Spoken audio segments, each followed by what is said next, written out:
Bonjour à tous. Aujourd'hui, je réponds à une question de Julie, qui est entraîneur, coach sportif, et qui a une longue expérience d'entraîneur, et du coup, elle a un fichier Excel avec énormément de séances.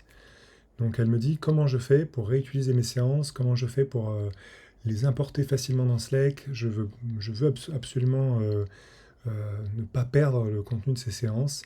Et donc, voilà des éléments de réponse.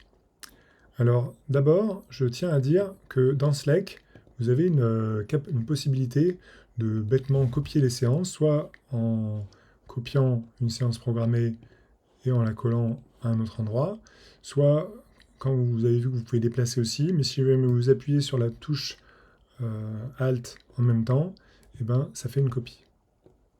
Donc la touche Alt ou Option sur Mac. Voilà, donc là c'est la façon facile de récupérer. Alors, on peut copier, passer d'un athlète à l'autre, etc. Il n'y a pas de limitation dans le copier-coller. Mais là, je ne réponds pas à la question de Julie, parce que Julie, elle a un fichier Excel avec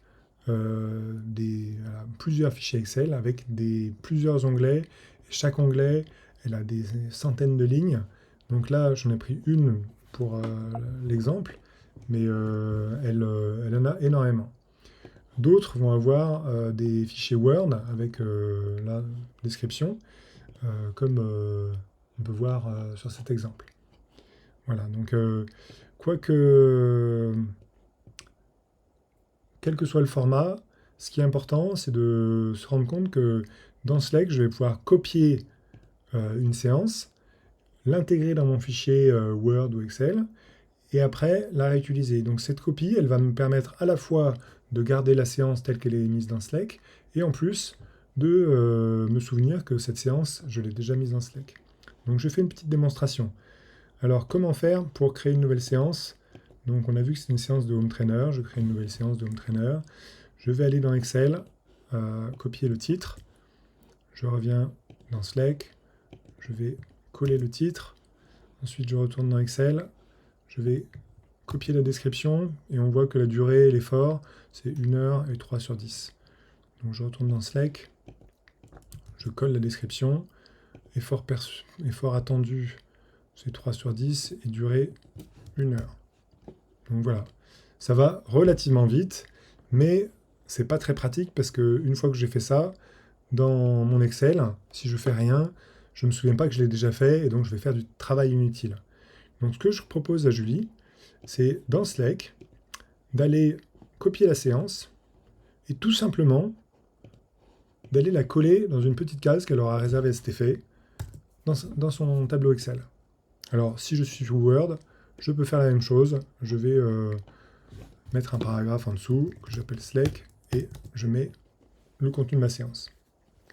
Donc, qu'est-ce que je fais après ça? Donc, voilà, là, je fais un petit copier-coller juste pour vous montrer que, en fait, j'ai perdu le contenu de mon presse-papier. Donc, si je recopie ma séance, on va reprendre l'exemple de Julie qui est sous Excel. Donc, je copie ma séance, et dans Slack, si je veux l'appliquer soit au même athlète, soit là, on va faire la démo pour un autre athlète, eh ben, je vais faire un coller simplement de ma séance. Et là, on voit que la séance, elle apparaît intégralement, que ce soit le titre, l'effort perçu, la durée ou la description. Donc voilà, je pense que c'est une petite astuce qui est très simple et qui vous permettra de gagner pas mal de temps pour la synchronisation entre vos fichiers Word, Excel et le contenu de Slack. N'oubliez pas que bientôt Slack proposera sa propre librairie, et dans ce cas-là, vous n'aurez plus qu'à cliquer sur un bouton Ajouter à ma librairie.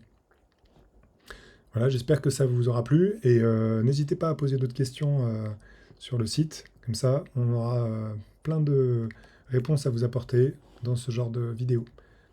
Au revoir.